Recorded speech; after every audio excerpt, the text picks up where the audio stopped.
fitted in. And when you're on an airplane, the stewardesses sometimes mistake the roadies for the band. Yeah, sure. It's true. That is really true. Serious. I brought out that serious side. Is there also?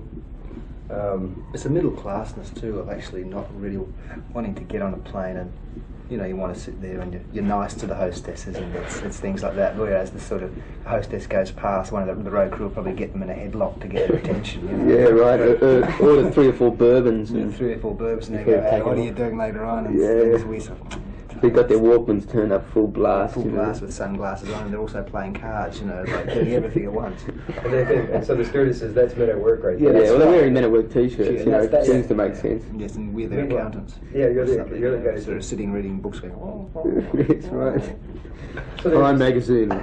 So there's the zany fun side, and there's the hey, zany, we're side. just a zany bunch of guys. Well, zany's maybe not a very good word. In Australia, I mean, I know that we were all schooled on that, a very English brand of humour, which was very, you know, it's very Peter Cook and Dudley Moore. It was very Monty Python. That whole Police thing, and all that. All through the, you know, late '60s and the '70s. Even when you went to school when you were young, you were always getting probably the best humour there was to offer in the whole world, as far as we were concerned. You know, that really rubs off. You know, and you adopt that sort of thing of it's basically an aware of. It's basically an awareness of. It's basically awareness of you know, things that are seeing the absurd things in a situation. You know, like whilst being at the Grammys was a great experience, it still had this really kind of absurd quality to it. Like, what are we doing here? You know, we don't belong here, but we do at the same time. As much as anybody. It's always got a double perspective to it. You know. Of not belonging, but yet we've been nominated. Yeah, sure. Why not go over there? That'll be great. You know, but it always has a quality to it which you can't quite define. There's a certain attitude in a lot of your songs too about take the song No Restrictions against authority. No restrictions. I mean, No Restrictions for me is like a song. You know, it's all when bands write about being on the road because it's really dull. You know, I mean, I'm on the road again, or like, it's really awful. But I mean, that song for me was very much a being on the road sort of situation. You see, because it's like it's a very sort of freeway kind of thing, and also but in Australia, the first tours we were doing were like, you know, the hotel rooms where you turn on the television and how you would relax is watch the cricket. You know.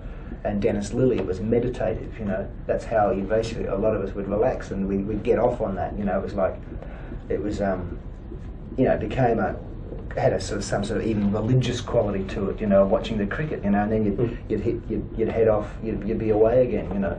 But the first verses, I don't know. Every time I sort of think about it, as alcohol's always involved there somewhere.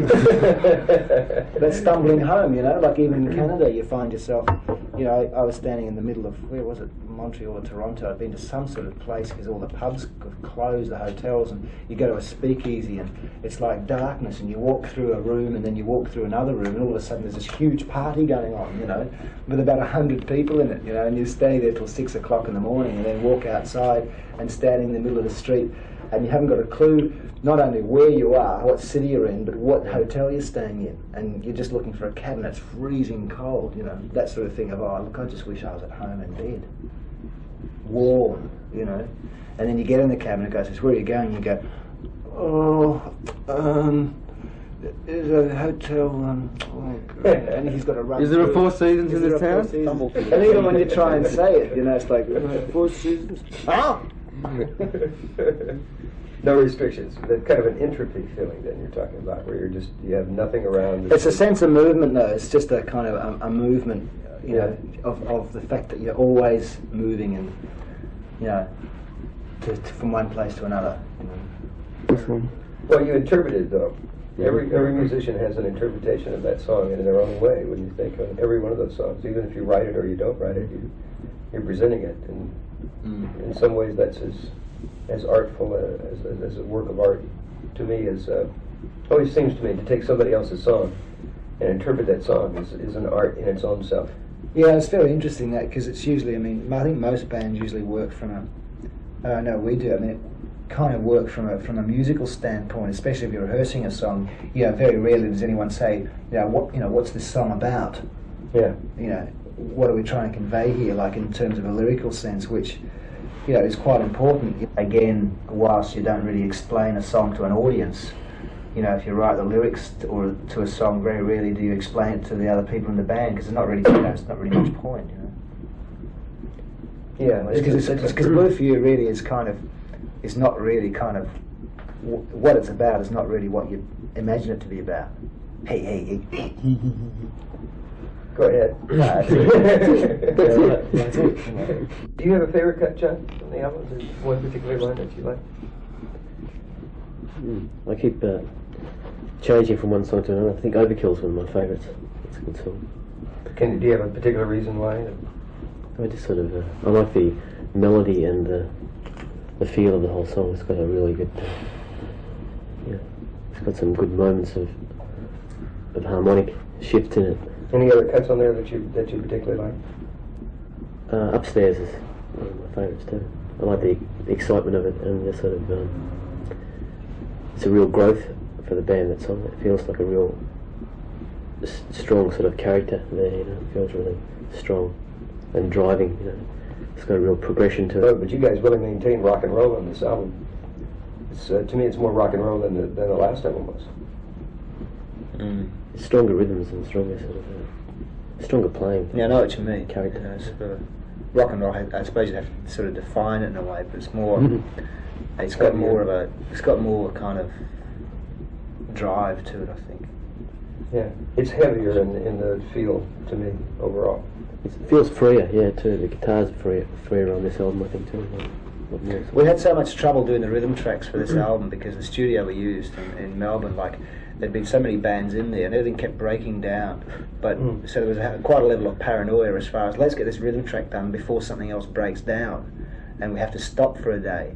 And every time we'd sort of do a track and we think, yeah, that's really good, that's the one, you know, and then something would break down. And that happened about 5 times where we got the rhythm track down just before something broke down, you know, which was very fortunate. There was one cut, I think it was I'd Like To, that has that Sparks kind of feel, like, you know. It's because of Frantic sort of quality. Yeah. That's Ron's sort of strange eating habits.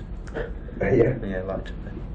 So Ron has good, you know, I think Ron's also, he's going to start a toasted sandwich shop. I think he's got that thing in his mind of having a toasted sandwich shop, you know, as a hobby, or as a, you know, go into maybe when the band's over, Ron will start his own toasted sandwich shop. He doesn't want to work there, he just wants to go there and have nice sandwiches that he really likes.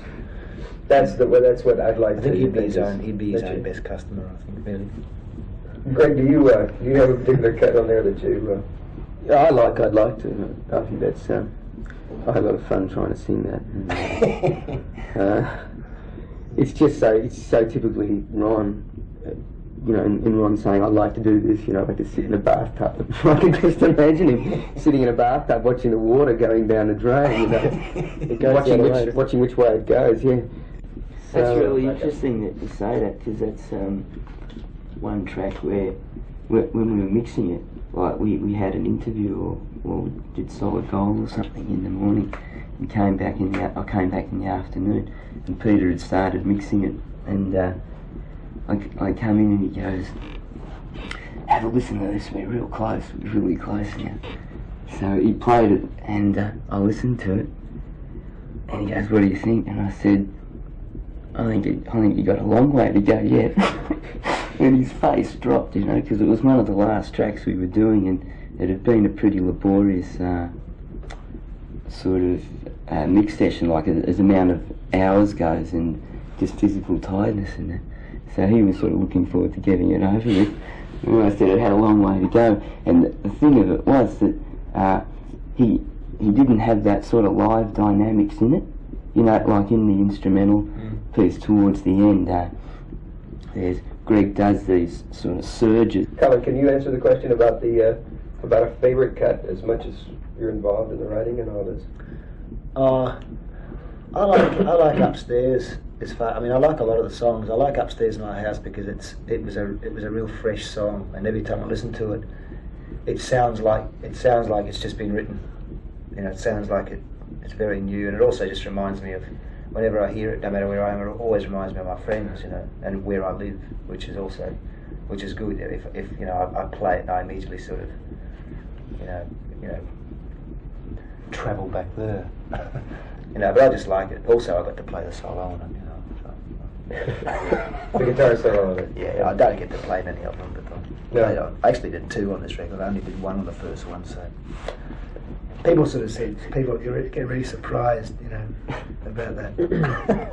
Well, that's a real heavy. There's a degree there that comes from playing the guitar and then playing lead guitars and But also, playing another instrument. but just being a singer too, people always imagine it's still sort of you're the singer and you knock out a few chords and Ronno plays all. I mean, Ronno does play a lot more sort of lead work than I do, but I love to at least get a chance on a record to play single note things, you know. I really enjoyed. It was very, very difficult singing on this record because we took ages to get a good. The first record took an hour to get a vocal sound, and then it all went down. But this one it was a very frustrating experience. You know, for 2 or 3 days we were trying to get a good vocal sound because we kept on getting distortion and things. We couldn't work out why. But once we actually got happening, I really thoroughly enjoyed singing the songs on the album and just kind of trying out different harmonies and all the ideas. It was really exciting for me to do that. You know, just to let go. You know, just to really let go and you know, again, vocally it's like an extension from the first album. I did things on the second one that I learned from the first one, you know.